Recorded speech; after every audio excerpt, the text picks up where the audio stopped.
हरे कृष्णा, जय श्री हरि। ओम नमः शिवाय। प्रिय भक्तजनों, आज बृहस्पतिवार के दिन आप बृहस्पति देव की बड़ी ही दुर्लभ कथा सुनेंगे। इस कथा को सुनने से भक्तों की सभी मनोकामनाएं भगवान बृहस्पति देव की कृपा से पूर्ण हो जाती हैं। तो आइए बड़ी ही श्रद्धा और प्रसन्न चित्त मन से इस कथा को सुनते हैं। भारतवर्ष में एक प्रतापी और दानी राजा राज्य करता था। वह नित्य गरीबों और ब्राह्मणों की सहायता करता था। यह बात उसकी रानी को अच्छी नहीं लगती थी। वह न ही गरीबों को दान देती, न ही भगवान का पूजन करती थी और राजा को भी दान देने से मना किया करती थी।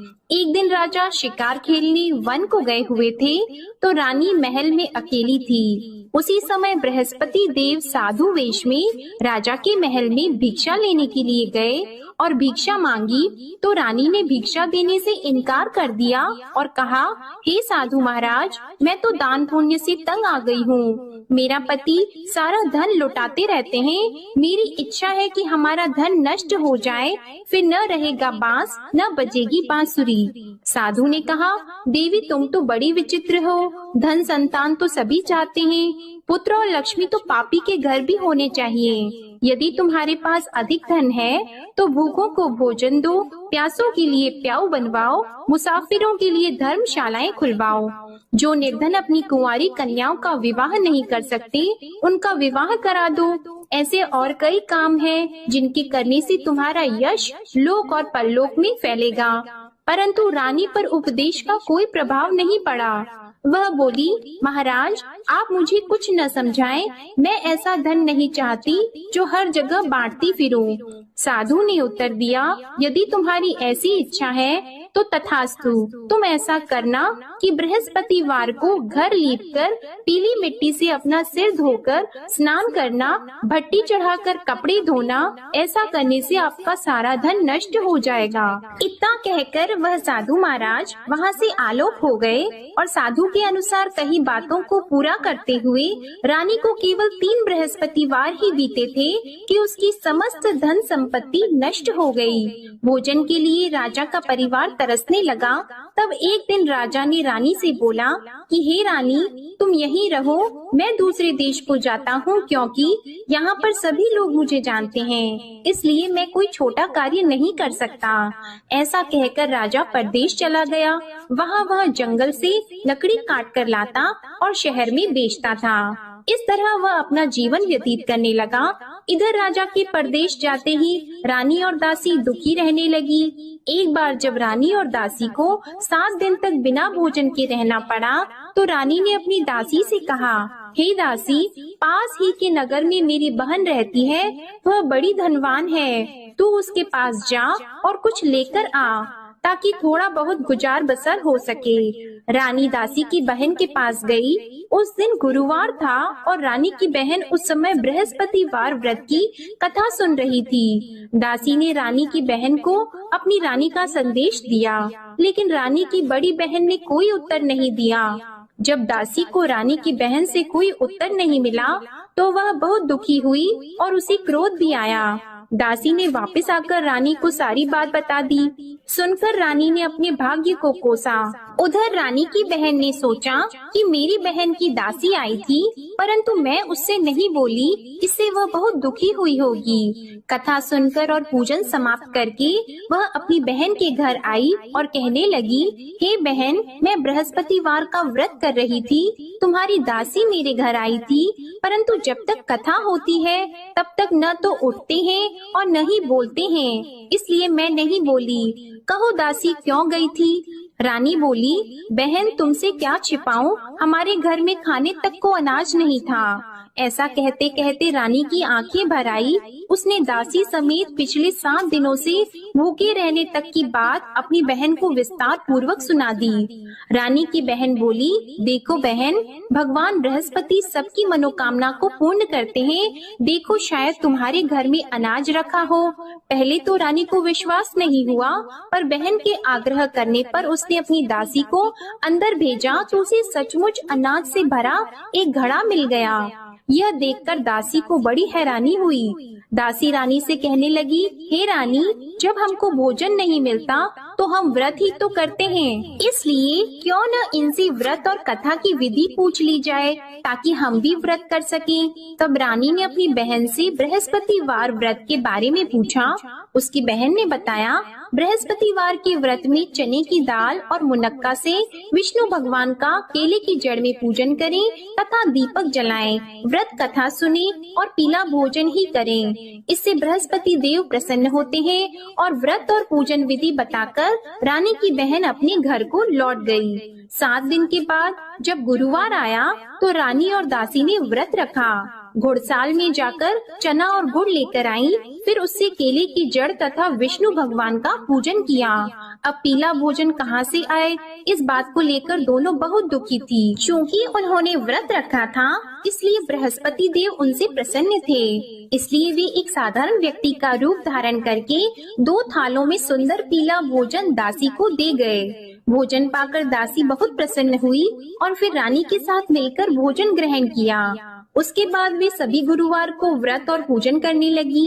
बृहस्पति भगवान की कृपा से उनके पास फिर से धन संपत्ति आ गई, परंतु रानी फिर से पहले की तरह आलस्य करने लगी।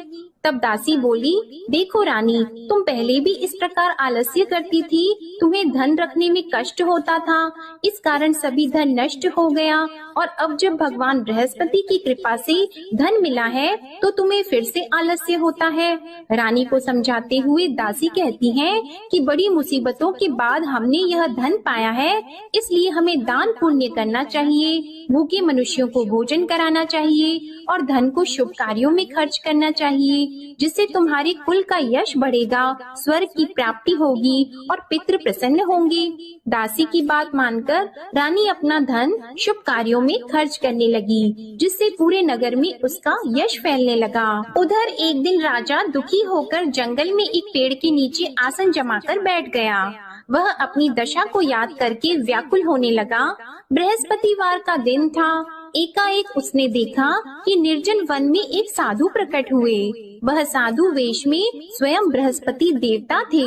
लकड़हारे के सामने आकर बोले, हे लकड़हारे, इस सुनसान जंगल में तू इतना चिंता मग्न क्यों बैठा है? लकड़हारे ने दोनों हाथ जोड़कर प्रणाम किया और उत्तर दिया, महात्मा जी, आप सब कुछ जानते हैं, मैं क्या कहूँ। यह कहकर रोने लगा और साधु को अपनी आत्म कथा सुनाई। महात्मा जी ने कहा, तुम्हारी स्त्री ने बृहस्पतिवार के दिन बृहस्पति भगवान का निरादर किया है, जिसके कारण रुष्ट होकर उन्होंने तुम्हारी यह दशा कर दी। अब तुम चिंता को दूर करके मेरे कहने पर चलो तो तुम्हारे सब कष्ट दूर हो जाएंगे और भगवान पहले से भी अधिक संपत्ति देंगे। तुम बृहस्पति के दिन कथा किया करो, 2 पैसे के चने मुनक्का लाकर उसका प्रसाद बनाओ और शुद्ध जल से लोटे में शक्कर मिलाकर अमृत तैयार करो। कथा के पश्चात अपने सारे परिवार और सुनने वाले प्रेमियों में अमृत व प्रसाद को बांटकर खुद भी ग्रहण करो। ऐसा करने से भगवान तुम्हारी सब मनोकामनाएं पूरी करेंगे। साधु के ऐसे वचन सुनकर लकड़हारा बोला, हे प्रभु, मुझे लकड़ी बेचकर इतना पैसा नहीं मिलता जिससे भोजन के उपरांत कुछ बचा सकूं। मैंने रात्रि में अपनी स्त्री को व्याकुल देखा है, मेरे पास कुछ भी नहीं जिससे मैं उसकी खबर मंगा सकूं। और फिर मैं बृहस्पति देव की क्या कहानी सुनूं? मुझको तो कुछ भी मालूम नहीं है। साधु ने कहा, हे लकड़हारी, तुम किसी बात की चिंता मत करो। बृहस्पतिवार के दिन तुम रोजाना की तरह लकड़ियाँ लेकर शहर को जाओ। तुमको रोज से दुगुना धन प्राप्त होगा, जिससे तुम भली भांति भोजन कर लोगे और बृहस्पति देव की पूजा का सामान भी आ जाएगा। बृहस्पति देव की कथा इस प्रकार है, सुनो। प्राचीन काल में एक ब्राह्मण रहता था। वह बहुत निर्धन था। उसकी कोई संतान नहीं थी। उसकी स्त्री बहुत मलिनता के साथ रहती थी। वह स्नान नहीं करती, किसी देवता का पूजन नहीं करती। इससे ब्राह्मण देवता बड़े दुखी थे। बेचारे बहुत कुछ कहते थे, किंतु उसका कुछ परिणाम नहीं निकला। भगवान की कृपा से ब्राह्मण की स्त्री के कन्या रूपी रत्न पैदा हुआ। कन्या बड़ी होने पर प्रातः स्नान करके विष्णु भगवान का जाप और बृहस्पतिवार का व्रत करने लगी। अपने पूजन पाठ को समाप्त करके विद्यालय जाती तो अपनी मुट्ठी में जौ भर के ले जाती और पाठशाला के मार्ग में डालती जाती। तब ये जौ स्वर्ण के हो जाते तो लौटते समय उनको बीन कर घर ले आती। एक दिन वह बालिका सूप में उस सोने की जौ को फटक कर साफ कर रही थी कि उसके पिता ने देख लिया और कहा, हे बेटी, सोने की जौ के लिए सोने का सूप होना चाहिए। दूसरे दिन बृहस्पतिवार था। इस कन्या ने व्रत रखा और बृहस्पति देव से प्रार्थना करके कहा, मैंने आपकी पूजा सच्चे मन से की है तो मेरे लिए सोने का सूप दे दो। बृहस्पति देव ने उसकी प्रार्थना स्वीकार कर ली। रोजाना की तरह वह कन्या जौ फैलाती हुई जाने लगी। जब लौटकर जौ बीन रही थी तो बृहस्पति देव की कृपा से सोने का सूप मिला। उसे वह घर ले आई और उसमें जौ साफ करने लगी, परंतु उसकी माँ का वही ढंग रहा। एक दिन की बात है कि वह कन्या सोने के सूप में जौ साफ कर रही थी। उस समय उस शहर का राजपुत्र वहाँ से होकर निकला। इस कन्या के रूप और कार्य को देखकर मोहित हो गया और अपने घर आकर भोजन और जल त्याग कर उदास होकर लेट गया। राजा को इस बात का पता लगा तो अपने प्रधानमंत्री के साथ उसके पास गए और बोले, हे बेटा, तुम्हें किस बात का कष्ट है? किसी ने तुम्हारा अपमान किया है अथवा और कोई कारण हो सो कहो, मैं वही कार्य करूँगा जिससे तुम्हें प्रसन्नता हो। अपने पिता की राजकुमार ने बातें सुनी तो वह बोला, मुझे आपकी कृपा से किसी बात का दुख नहीं है। किसी ने मेरा अपमान नहीं किया है, परंतु मैं उस लड़की से विवाह करना चाहता हूँ जो सोने के सूप में जौ साफ कर रही थी। यह सुनकर राजा आश्चर्य में पड़ गया और बोला, हे बेटा, इस तरह की कन्या का पता तुम ही लगाओ, मैं उसके साथ तेरा विवाह अवश्य ही करवा दूंगा। राजकुमार ने उस लड़की के घर का पता बताया। तब मंत्री उस लड़की के घर गए और ब्राह्मण देवता को सभी हाल बताया। ब्राह्मण देवता राजकुमार के साथ अपनी कन्या का विवाह करने के लिए तैयार हो गए तथा विधि विधान के अनुसार ब्राह्मण की कन्या का विवाह राजकुमार के साथ हो गया। कन्या के घर से जाते ही पहले की भांति उस ब्राह्मण देवता के घर में गरीबी का निवास हो गया। अब भोजन के लिए भी अन्न बड़ी मुश्किल से मिलता था। एक दिन दुखी होकर ब्राह्मण देवता अपनी पुत्री के पास गए। बेटी ने पिता की दुखी अवस्था को देखा और अपनी माँ का हाल पूछा। तब ब्राह्मण ने भी सभी हाल कहा। कन्या ने बहुत सा धन देकर अपने पिता को विदा कर दिया। इस तरह ब्राह्मण का कुछ समय सुख पूर्वक व्यतीत हुआ। कुछ दिन के बाद फिर वही हाल हो गया। ब्राह्मण फिर अपनी कन्या के यहाँ गया और सारा हाल कहा तो लड़की बोली, हे पिताजी, आप माताजी को यहाँ ले आओ, मैं उन्हें विधि बता दूंगी जिससे उनकी गरीबी दूर हो जाए।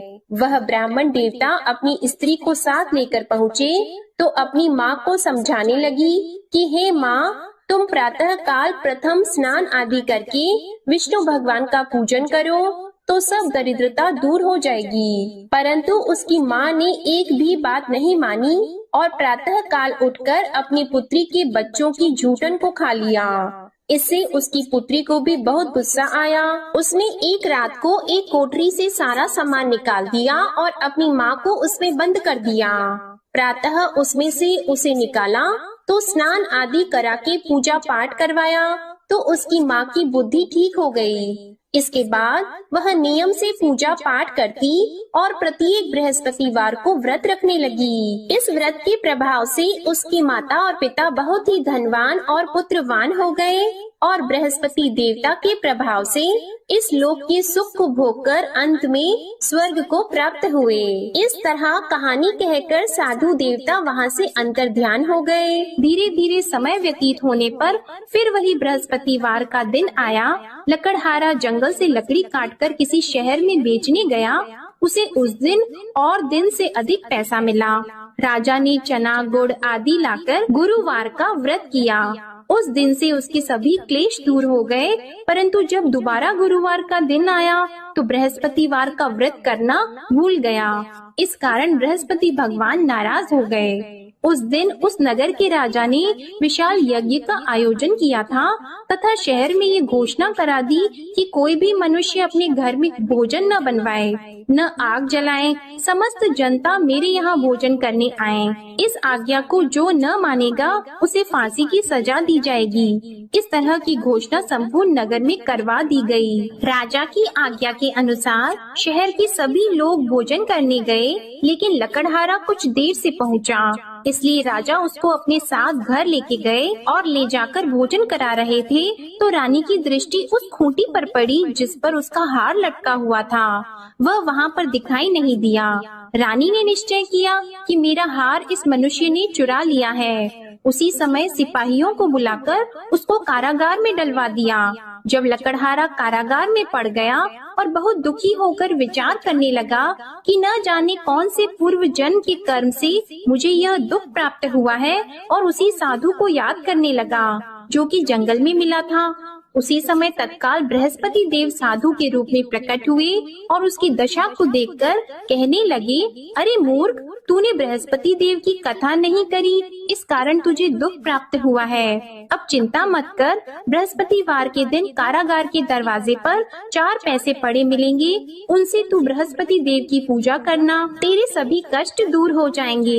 बृहस्पतिवार के दिन उसे 4 पैसे मिले। लकड़हारे ने कथा कही। उसी रात्रि को बृहस्पति देव ने उस नगर के राजा को स्वप्न में कहा, हे राजा, तुमने जिस आदमी को कारागार में बंद कर दिया है वह निर्दोष है, वह राजा है, उसे छोड़ देना। रानी का हार उसी खूंटी पर लटका है, अगर तू ऐसा नहीं करेगा तो मैं तेरे राज्य को नष्ट कर दूंगा। इस तरह रात्रि के स्वप्न को देखकर राजा प्रातः काल उठा और खूंटी पर हार देखकर लकड़हारे को बुलाकर क्षमा मांगी और लकड़हारे को योग्य सुंदर वस्त्र आभूषण देकर विदा कर दिया। बृहस्पति देव की आज्ञा के अनुसार लकड़हारा अपने नगर को चल दिया। राजा जब अपने नगर के निकट पहुंचा तो उसे बड़ा आश्चर्य हुआ। नगर में पहले से अधिक बाग, तालाब, कुएं तथा बहुत सी धर्मशाला, मंदिर आदि बन गई हैं। राजा ने पूछा, यह किसका बाग और धर्मशाला है? तब नगर के सब लोग कहने लगे, यह सब रानी और बंदी के हैं। तो राजा को आश्चर्य हुआ और गुस्सा भी आया। जब रानी ने यह खबर सुनी कि राजा आ रहे हैं तो उन्होंने दासी से कहा, हे दासी, देख राजा हमको कितनी बुरी हालत में छोड़ गए थे। हमारी ऐसी हालत देखकर वह लौट न जाएं, इसलिए तू दरवाजे पर खड़ी हो जा। आज्ञा के अनुसार दासी दरवाजे पर खड़ी हो गई। राजा आए तो उन्हें अपने साथ लेकर आई। तब राजा ने क्रोध करके अपनी रानी से पूछा कि यह धन तुम्हें कैसे प्राप्त हुआ है? तब उन्होंने कहा, हमें यह सब धन बृहस्पति देव के इस व्रत के प्रभाव से प्राप्त हुआ है। राजा ने निश्चय किया कि 7 रोज बाद तो सभी बृहस्पति देव का पूजन करते हैं, परंतु मैं प्रतिदिन दिन में 3 बार कहानी और रोज व्रत किया करूँगा। अब हर समय राजा के दुपट्टे में चने की दाल बंदी रहती और दिन में 3 बार कहानी कहते। एक रोज राजा ने विचार किया कि चलो अपनी बहन के यहाँ हो आवे। इस तरह निश्चय करके राजा घोड़े पर सवार होकर अपनी बहन के यहाँ को चलने लगा। मार्ग में उसने देखा कि कुछ आदमी एक मुर्दे को लिए जा रहे हैं। उन्हें रोककर राजा कहने लगा, अरे भाइयों, मेरी बृहस्पति देव की कथा सुन लो। वे बोले, लो हमारा तो आदमी मर गया है, इसको अपनी कथा की पड़ी है। परंतु कुछ आदमी बोले, अच्छा कहो, हम तुम्हारी कथा भी सुनेंगे। राजा ने दाल निकाली और जब कथा आधी हुई थी कि मुर्दा हिलने लग गया, और जब कथा समाप्त हो गई तो राम राम करके मनुष्य उठकर खड़ा हो गया। आगे मार्ग में उसे एक किसान खेत में हल चलाता मिला तो राजा ने उसे देखकर बोला, अरे भैया, तुम मेरी बृहस्पतिवार की कथा सुन लो। किसान बोला, जब तक मैं तेरी कथा सुनूंगा तब तक 4 हरैया जोत लूंगा। जा अपनी कथा किसी और को सुनाना। इस तरह राजा आगे चलने लगा। राजा के हटते ही बैल पछाड़ खाकर गिर गए और किसान के पेट में बड़ी जोर का दर्द होने लगा। उस समय उसकी माँ रोटी लेकर आई और उसने जब यह देखा तो अपने पुत्र से सब हाल पूछा और बेटे ने सभी हाल कह दिया। तो बुढ़िया दौड़ी दौड़ी उस घुड़सवार के पास गई और उससे बोली कि मैं तेरी कथा सुनूंगी, तू अपनी कथा मेरे खेत पर चलकर ही कहना। राजा ने बुढ़िया के खेत पर जाकर कथा कही, जिसके सुनते ही वह बैल उठकर खड़े हुए तथा किसान के पेट का दर्द भी बंद हो गया। राजा अपनी बहन के घर पहुंचा। बहन ने भाई की खूब मेहमानी की। दूसरे रोज प्रातः काल राजा जगा तो वह देखने लगा कि सब लोग भोजन कर रहे हैं। राजा ने अपनी बहन से कहा, ऐसा कोई मनुष्य है जिसने भोजन नहीं किया हो? मेरे बृहस्पतिवार की कथा सुन ले। बहन बोली, हे भैया, यह देश ऐसा है कि पहले यहाँ लोग भोजन करते हैं, बाद में अन्य काम करते हैं। अगर कोई पड़ोस में हो तो देख आऊं। वह ऐसा कहकर देखने चली गई, परंतु उसे कोई ऐसा व्यक्ति नहीं मिला जिसने भोजन न किया हो। अतः वह एक कुम्हार के घर गई जिसका लड़का बीमार था। उसे मालूम हुआ कि उनके यहाँ 3 रोज से किसी ने भोजन नहीं किया है। रानी ने अपने भाई की कथा सुनने के लिए कुम्हार से कहा। वह तैयार हो गया। राजा ने जाकर बृहस्पतिवार की कथा कही, जिसको सुनकर उसका लड़का ठीक हो गया। अब तो राजा की प्रशंसा होने लगी। एक रोज राजा ने अपनी बहन से कहा कि हे बहन, हम अपने घर को जाएंगे, तुम भी तैयार हो जाओ। राजा की बहन ने अपनी सास से कहा तो सास ने कहा, हाँ चली जा, परंतु अपने लड़कों को मत ले जाना, क्योंकि तेरे भाई की कोई औलाद नहीं है। बहन ने अपने भैया से कहा, हे भैया, मैं तो चलूंगी पर कोई बालक नहीं चलेगा। तो राजा बोला, जब कोई बालक नहीं चलेगा तब तुम ही क्या करोगी? बड़े दुखी मन से राजा अपने नगर को लौट आया। राजा ने अपनी रानी से कहा, हम निर्वंशी हैं, हमारा मुंह देखने का धर्म नहीं है और कुछ भोजन आदि नहीं किया है। रानी बोली, हे प्रभु, बृहस्पति देव ने हमें सब कुछ दिया है, वह हमें औलाद अवश्य देंगे। उसी रात को बृहस्पति देव ने राजा से स्वप्न में कहा, हे राजा उठो, सभी सोच त्याग दो, तेरी रानी गर्भ से है। राजा को यह बात सुनकर बड़ी खुशी हुई। 9वें महीने में उसके गर्भ से एक सुंदर पुत्र पैदा हुआ। तब राजा बोला, हे रानी, स्त्री बिना भोजन के रह सकती है, पर बिना कहे नहीं रह सकती। जब मेरी बहन आएगी तुम उससे कुछ मत कहना। रानी ने सुनकर हाँ कर दिया। जब राजा की बहन ने यह शुभ समाचार सुना तो वह बहुत खुश हुई और बधाई लेकर अपने भाई के यहाँ आई। तभी रानी ने कहा, घोड़ा चढ़कर तो नहीं आई है, गधा चढ़कर आई है।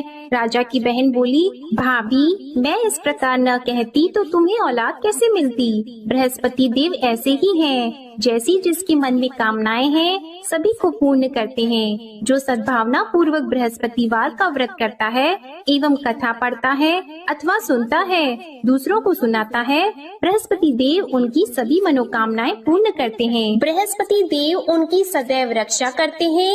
जो संसार में सद्भावना और सच्चे हृदय से बृहस्पति देव का पूजन करते हैं, उनकी सभी मनोकामनाएं उसी प्रकार पूर्ण होती हैं, जैसे राजा और रानी ने बृहस्पति देव की कथा का गुणगान किया।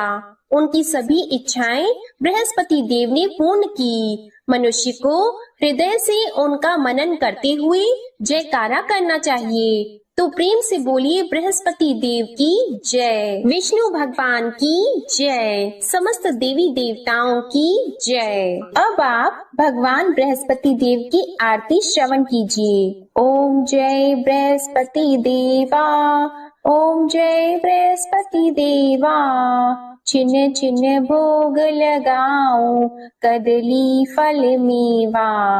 ओम जय बृहस्पति देवा, तुम पूर्ण परमात्मा, तुम अंतर्यामी, जगत पिता जगदीश्वर, तुम सबके स्वामी।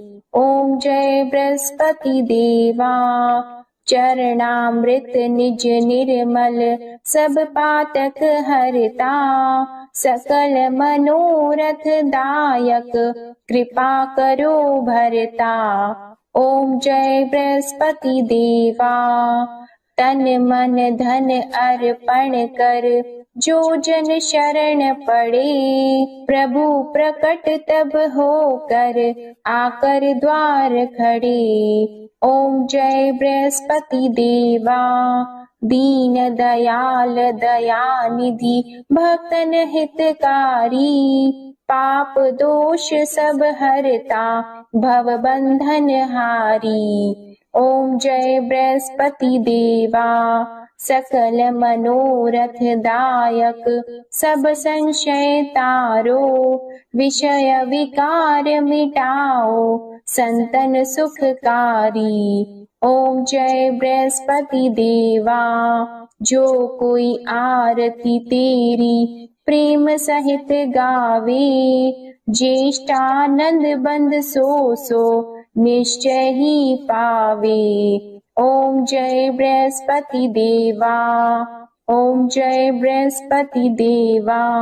प्रेम से बोलिए भगवान बृहस्पति देव की जय। बोलिए भगवान श्री लक्ष्मी नारायण जी की जय। आपको आज की कथा पसंद आए, आरती पसंद आए तो वीडियो को लाइक कीजिएगा, शेयर कीजिएगा, कमेंट में भगवान बृहस्पति देव जी की जय लिखिएगा और चैनल को भी सब्सक्राइब कीजिएगा। इसी के साथ आज आप हमारे चैनल पर वैशाख मास महात्म्य की कथा को भी जरूर सुनिएगा।